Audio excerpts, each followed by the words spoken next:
Halo Tribuners, Anda sedang menyaksikan live update Top 10 bersama saya, Agung Laksono. Selama beberapa menit ke depan, kami akan menyajikan 10 informasi menarik yang tengah menjadi sorotan. Kita jelang live update Top 10 selengkapnya.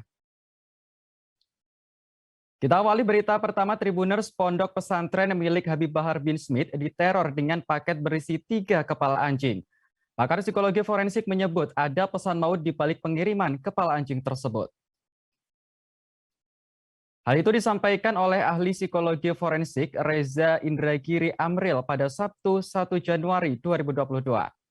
Menurutnya, penerima paket itu dihadapkan pada risiko menjadi sasaran kekerasan yang bahkan bisa berujung kematian.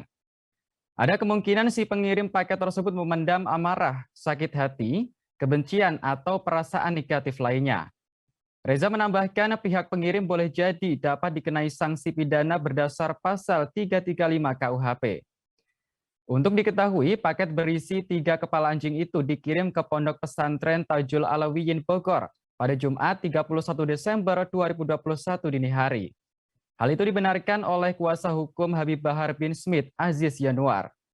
Menurutnya, kiriman paket itu merupakan sebuah teror yang ditujukan untuk kliennya. Dalam video dan foto yang beredar, diketahui ada 3 kepala anjing yang sudah dipotong daripadanya. Semuanya dimasukkan ke dalam kardus dan dibungkus kantong plastik. Bahkan bagian luar kardus tersebut tertera tulisan "Awas berbahaya, jangan dibuka". Aziz menambahkan setidaknya ada 4 orang tak dikenal yang melakukan pelemparan paket tersebut. Kepala anjing itu dilempar dari sepeda motor, kemudian si pengirim melarikan diri. Terkait hal ini, kuasa hukum Habib Bahar lainnya, Ikhwan Tuan Kota, mengatakan bahwa kasus ini sudah dilaporkan ke polisi. Pihak yang melaporkan merupakan santri yang menemukan kiriman paket berisi 3 kepala anjing tersebut. Pelapor mempersangkakan terduga pelaku peneroran dengan pasal 335 KUHP tentang perbuatan tidak menyenangkan. Ikhwan menambahkan pihak Polsek Kemang dan Polres Bogor telah melakukan olah tempat kejadian perkara. Ia berharap polisi bisa mengusut tuntas aksi teror yang meresahkan ini.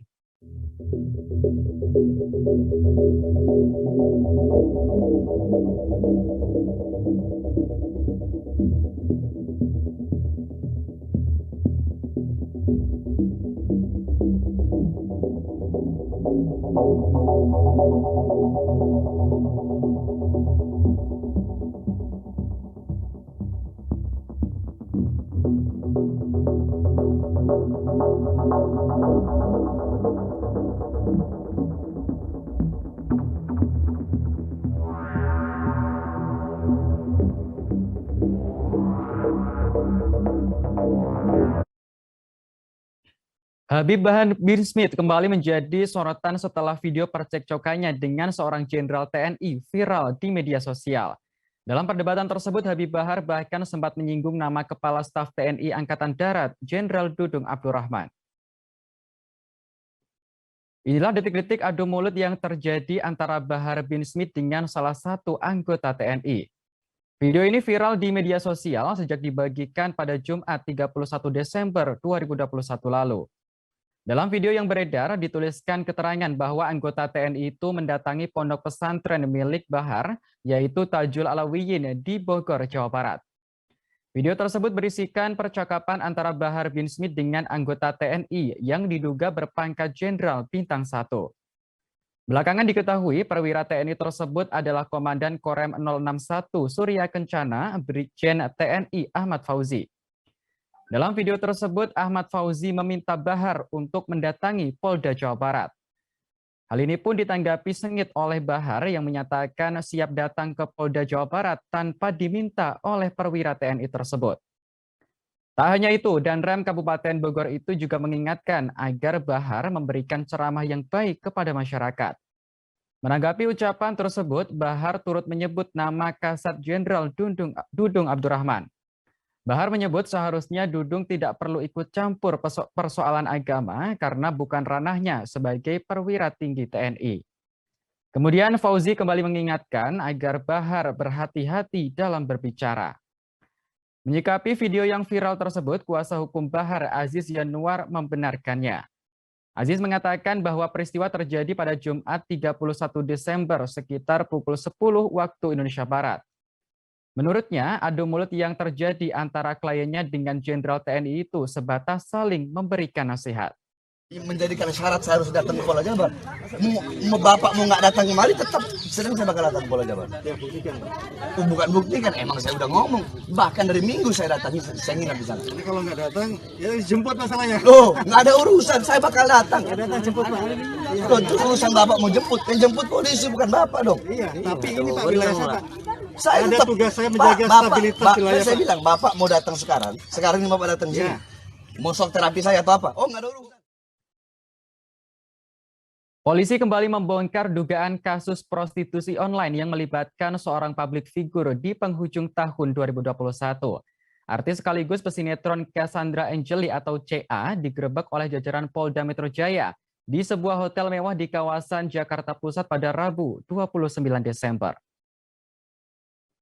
Dalam konferensi pers yang digelar pada Jumat 31 Desember 2021, Kabid Humas Polda Metro Jaya Kombes Pol Endra Zulpan mengungkap sejumlah fakta.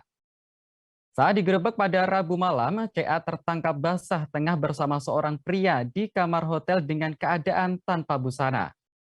Bersama CA, polisi turut menangkap 3 tersangka pria lainnya yang bertindak sebagai muncikari. Dari penangkapan ini, polisi mengamankan sejumlah barang bukti berupa bra dan celana dalam, handphone, dan kartu ATM yang mencatat transaksi prostitusi online mereka. Zulpan menjelaskan ketiga muncikari itu berinisial KK 24 tahun, R 25 tahun, dan UA 26 tahun. Ketiganya berperan menawarkan CA kepada para pria hidung belang menggunakan media ponsel. Ketiganya mematok tarif tertentu bagi pria yang ingin berhubungan dengan CA.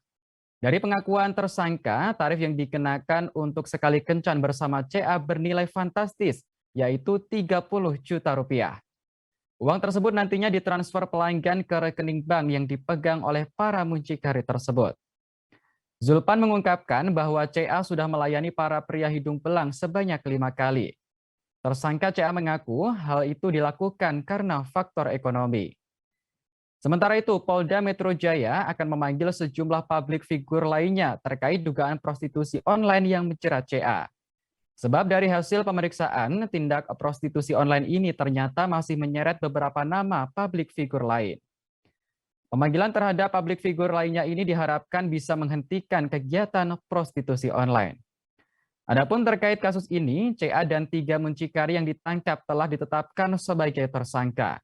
Mereka dijerat pasal berlapis tentang Undang-Undang ITE dan juga pemberantasan tindak pidana perdagangan orang. Tanggal 29 Desember 2021 di Hotel Ascot, Jakarta. Penyidik telah menetapkan 4 orang sebagai tersangka. Satu adalah seorang wanita yang merupakan public figure, inisialnya CA, umur 23 tahun, di mana peran yang bersangkutan adalah sebagai model dan artis. Kemudian tersangka yang berikutnya adalah KK, usia 24 tahun, kemudian R 25 tahun, kemudian UA 26 tahun yang tadi kita perlihatkan di belakang. Mereka bertiga itu adalah sebagai mucikari. Modus operandi yang digunakan para mucikari ini adalah mereka menawarkan melalui media sosial dengan mengirimkan gambar-gambar daripada saudari CA. Para tersangka.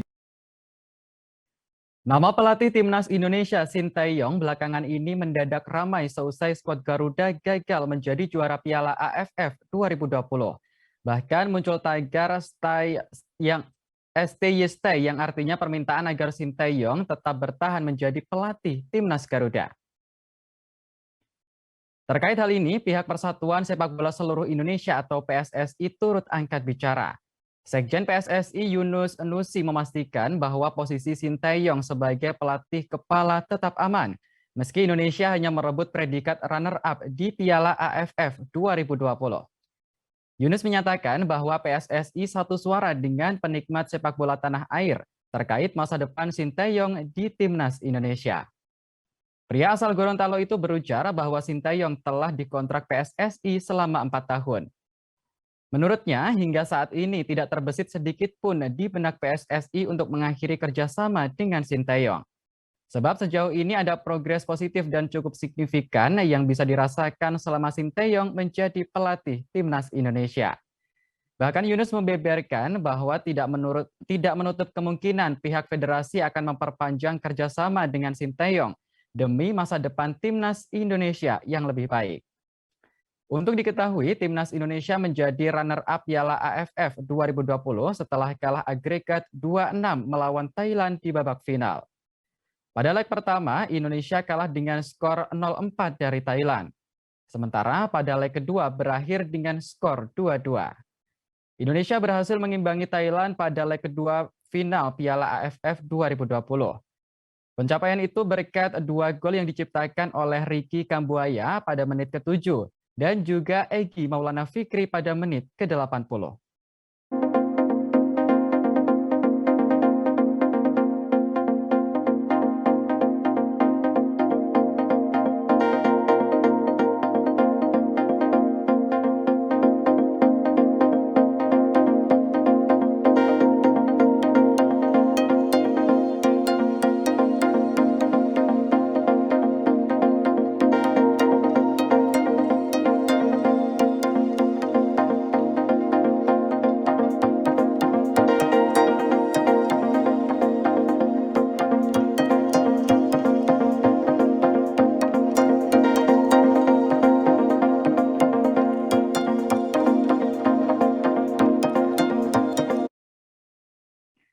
Satlantas Polres Bogor baru-baru ini banjir pujian setelah menilang anggota Dinas Perhubungan atau Dishub Kota Bekasi pada Jumat 31 Desember. Tindakan tersebut dinilai sangat tegas dan menunjukkan bahwa polisi tidak pandang bulu dalam menegakkan hukum. Diketahui mobil yang ditumpangi anggota Dishub Kota Bekasi tersebut tengah mengawal 2 mobil mewah menuju arah puncak. Mobil tersebut nekat melawan arus di jalur sebelah kanan, tepatnya di Simpang Gadok, Ciawi, Kabupaten Bogor. Aksinya itu bahkan nyaris mencelakai pengguna jalan lain yang melaju dari arah sebaliknya. Satlantas Polres Bogor akhirnya terpaksa menilang anggota Dishub tersebut karena telah melanggar aturan lalu lintas. Kanit Turjawali Satlantas Polres Bogor Ibda Ardian Noviantasari kemudian menjelaskan kronologi penilangan. Awalnya, mobil Dishub tersebut mengawal 2 mobil mewah dari Tol Bekasi Barat menuju exit GT Ciawi atau arah puncak. Sesampainya di Simpang Gadok, mobil tersebut berupaya mencari celah demi menghindari penumpukan kendaraan. Polantas yang melihat kejadian ini lantas berteriak dan mengejar mobil Dishub tersebut. Selain mengenai sanksi tilang, polisi juga mencopot rotator atau sirine yang digunakan. Ardian menambahkan mobil Dishub tersebut diketahui melaju secara zigzag.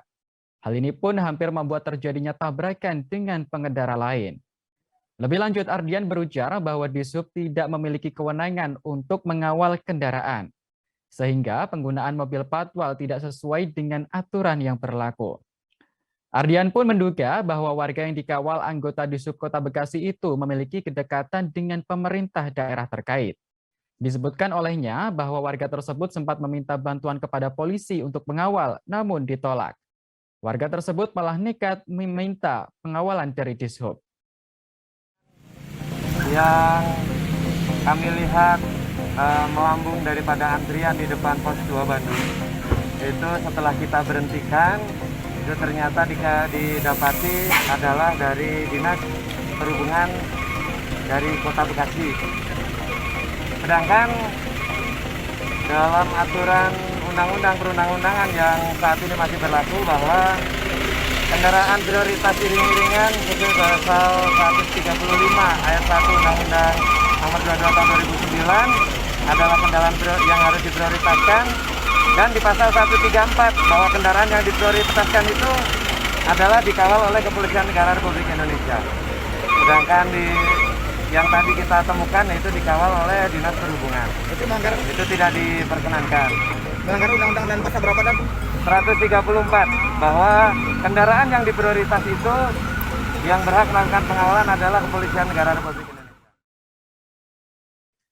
Polda Banten menggerebek sebuah gudang yang dijadikan sebagai pabrik di kawasan Paku Haji Tangerang pada Selasa 28 Desember lalu. Penggerebekan dilakukan terkait dengan indikasi produk sampo dan minyak rambut palsu sebuah merek ternama. Dalam konferensi pers yang digelar pada Jumat 31 Desember 2021, polisi mengungkap sejumlah fakta. Saat penggerebekan, polisi menemukan sejumlah barang bukti operasional pabrik di lokasi itu.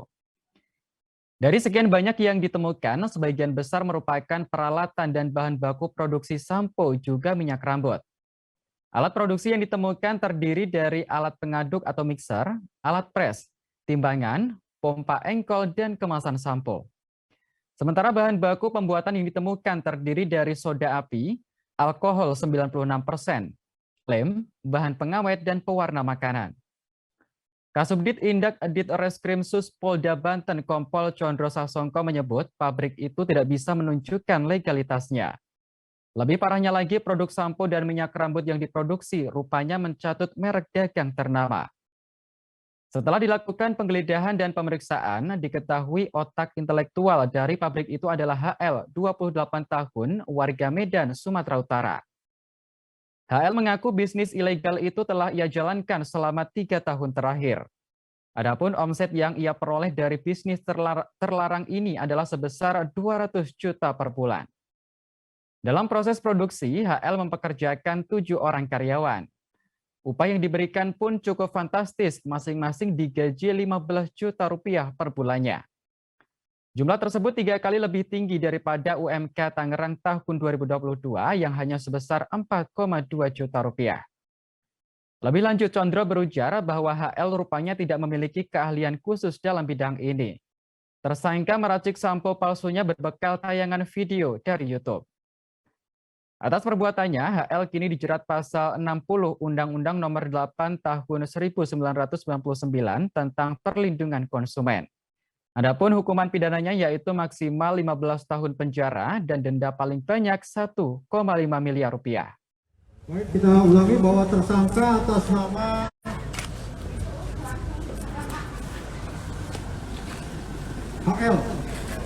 HL umur 28 tahun, sesuai dengan KTP berdomisili di Medan. Tapi pada saat dilakukan penangkapan, beliau adalah pengelola sekaligus yang bertanggung jawab atas gudang produksi di Paku Haji Tangerang, Kabupaten. Dan setelah melakukan pemeriksaan 7 saksi, maka terhadap saudara HL telah ditetapkan sebagai tersangka. Dari informasi yang diberikan oleh masyarakat, akan adanya dugaan penjualan sampo dan minyak rambut yang kebetulan ini menjangkau masyarakat menengah ke bawah, yang diduga palsu atau tidak sesuai dengan komposisinya yang dijanjikan. Kemudian dari hasil penyelidikan anggota kami di lapangan, bahwasanya modus operandinya sudah berpindah-pindah. Jadi pelaku ini sudah bekerja kurang lebih selama 3 tahun dengan 5 orang karyawannya yang digaji masing-masing kurang lebih 15 juta per orang. Jadi ini peredaran sudah terlalu lama, lokasinya berubah-ubah dan pindah-pindah, dan kita temukan di wilayah Tangerang. Kemudian rekan-rekan, terkait dengan hal ini, kita kenakan pasal 60 dan pasal 62 Undang-Undang Cipta Kerja, serta Undang-Undang Perlindungan Konsumen dengan ancaman pidana 15 tahun, serta denda 1, Polisi kini berhasil mengungkap kasus tewasnya calon pengantin wanita di Belawan, Medan beberapa waktu lalu. Diketahui korban dibunuh oleh 2 pria berinisial J, 25 tahun, dan M, 28 tahun. Tak hanya dibunuh, korban bahkan juga diruda paksa meski kondisinya sudah tak bernyawa. Saat dihadirkan dalam gelar perkara, tersangka J mengakui bahwa dirinya sempat menyetubuhi jenazah korban.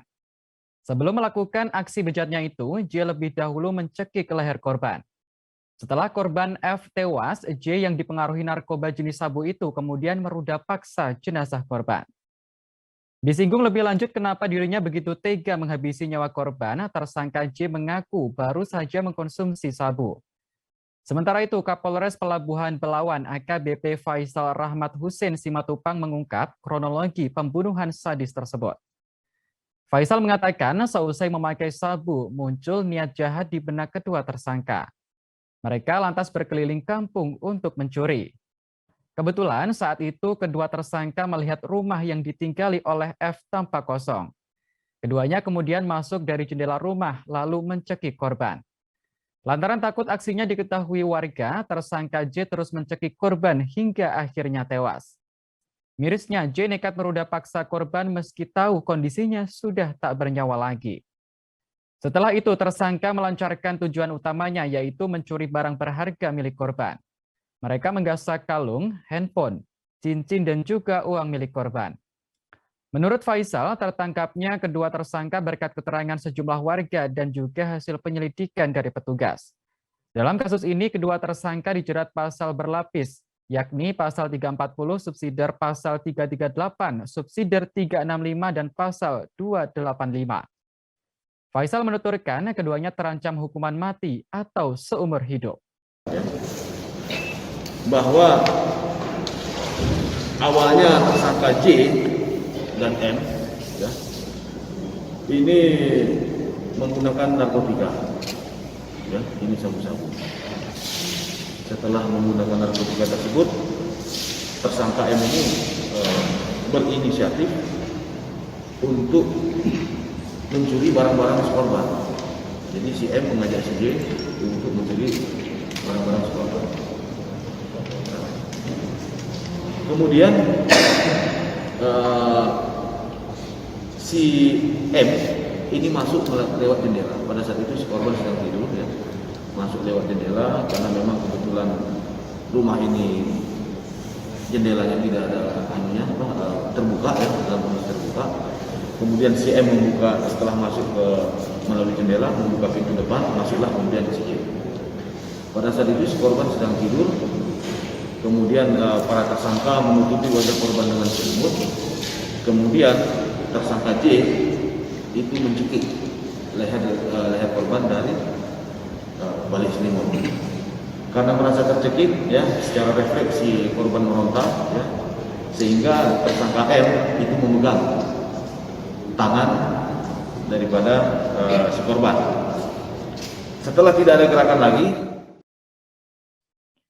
seorang anak berusia 12 tahun di Jombang, Jawa Timur meninggal dunia setelah menerima vaksin COVID-19 jenis Pfizer dosis pertama. Terkait hal tersebut, Dinas Kesehatan Kabupaten Jombang masih melakukan investigasi. Sebelum meninggal dunia, anak tersebut mengalami demam tinggi dan muntah sehingga dilarikan ke Puskesmas Mayangan. Hingga akhirnya korban meninggal dunia pada Selasa 28 Desember 2021 pukul 5 waktu Indonesia Barat.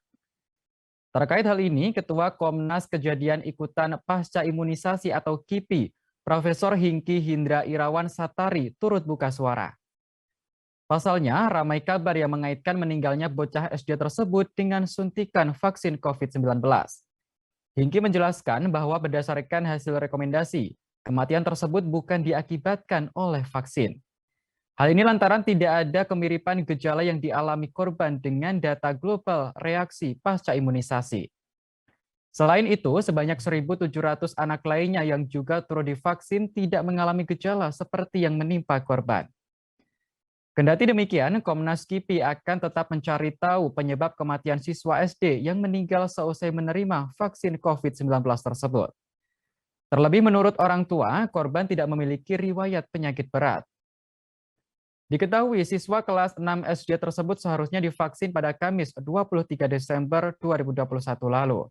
Namun karena seusai dikitan, maka ia harus mengikuti vaksinasi pada Senin 27 Desember. Ia kemudian meninggal dunia sehari setelah mendapatkan vaksin Pfizer di Puskesmas Mayangan, Jombang. Siswa tersebut sempat demam dan muntah sebelum akhirnya meninggal dunia.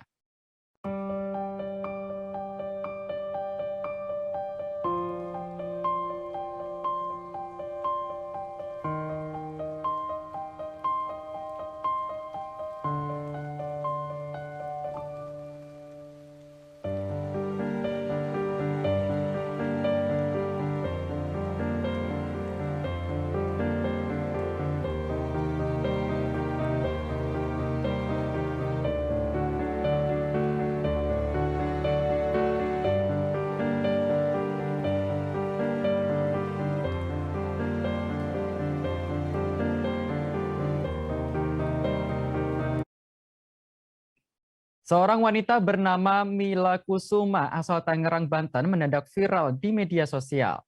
Pasalnya Mila berniat menjual ginjalnya demi membayar utang di sejumlah bank dan pinjaman online. Saat ditemui di kediamannya, Mila menceritakan kisah hidupnya yang pahit. Ia bahkan mengaku pernah terlintas niat untuk bunuh diri karena masalah hidupnya tak menjumpai titik temu. Diketahui ia berutang kepada 14 bank dan 6 koperasi dengan total utang sebesar 65 juta rupiah. Hal ini bermula saat ia ingin mempertahankan motor almarhum suaminya. Namun motor itu dibeli bukan atas nama almarhum sang suami, melainkan dengan nama orang lain dan berstatus masih angsuran. Hal itu membuat Mila kemudian meminjam uang kepada bank keliling untuk membayar bulanan. Tujuannya untuk mempertahankan motor milik mendiang suami agar tidak diambil oleh leasing. Segala upaya dilakukan janda beranak 4 ini untuk bertahan hidup, mulai dari usaha warung hingga kerja serabutan. Bukannya membaik, nasib naas justru terus menimpanya. Selama 5 tahun berjalan, dirinya terus berupaya membayar angsuran ke sejumlah bank keliling dan pinjaman online untuk menutupi utangnya. Hingga akhirnya ia sampai pada solusi menjual organ tubuh berupa ginjal yang dirasa bisa melunasi semua utangnya. Ia menyebutkan besaran angsuran yang harus dibayar diantaranya yang paling rendah Rp25.000 dari pinjaman Rp500.000. Lalu yang terbesar di atas Rp200.000 per bulannya. Sambil usaha sambil serabutan itu nyuci gosok gitu. Apanya? Utangnya? Ya dari yang turunan abang-abangnya itu kurang lebih 65. Dari hari bank ke harian, mingguan, koperasi. Saya udah jual motor, sempat pinjam, terakhir pinjam masnya ini teteh. Anak saya kemarin jual utang kan memang harus dibayar gimana pun juga. Cari solusi kan, yang saya bilang tadi mentok di belum ada tanggapan. Dari yang awal 5 tahun itu? Atau yang... Bukan dari permasalahan yang saya ngajukin, belum ada tanggapan.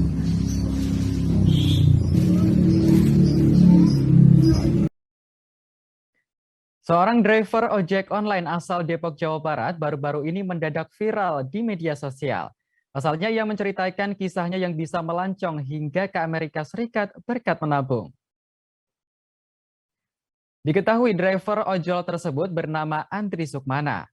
Baru-baru ini Andri membagikan kisahnya yang bisa pergi ke Amerika Serikat melalui akun Instagram pribadinya @agesandri. Dalam video tersebut tampak Andri memakai jaket ojek online sedang berada di dekat patung Liberty. Ia pun bercerita bagaimana dirinya bisa mewujudkan mimpinya pergi ke Amerika Serikat. Pada akhir tahun 2018 lalu, Andri Sukmana bisa ke Amerika Serikat dan berada di sana hingga pertengahan 2019. Awalnya, ia melamar pekerjaan di Amerika Serikat dan diterima. Namun, untuk bisa ke Amerika Serikat, Andri membutuhkan dana yang tidak sedikit, sehingga untuk sementara ia bekerja sebagai driver ojek online. Sebelum menjadi driver ojek online, ia pernah bekerja di salah satu hotel di wilayah Jakarta. Namun, ia memutuskan untuk beralih menjadi driver ojek online untuk menambah biaya ke Amerika. Dari hasil pekerjaannya sebagai driver ojek online, Andri menyisihkan uangnya untuk ditabung. Selain itu, penghasilannya juga dibagi untuk keperluan sehari-hari bersama sang ayah. Kurang lebih penghasilannya sebagai driver ojek online yaitu Rp200.000 per harinya. Uang tersebut disisihkan Rp50.000 untuk ditabung dan sisanya untuk kebutuhan sehari-hari. Ia bekerja menjadi driver ojek online selama 8 bulan hingga akhirnya bisa mengurus persyaratan untuk ke Amerika termasuk visa. Andri mengaku sangat ingin ke Amerika Serikat lantaran ingin bekerja sekaligus liburan. Selain itu juga untuk menambah pengalaman. Setelah videonya viral, Andri Sukmana menanggapinya dari sisi positif. Ia justru senang melihat komentar warganet dan berharap videonya bisa memotivasi masyarakat untuk bekerja keras agar bisa mendapatkan apa yang diinginkannya.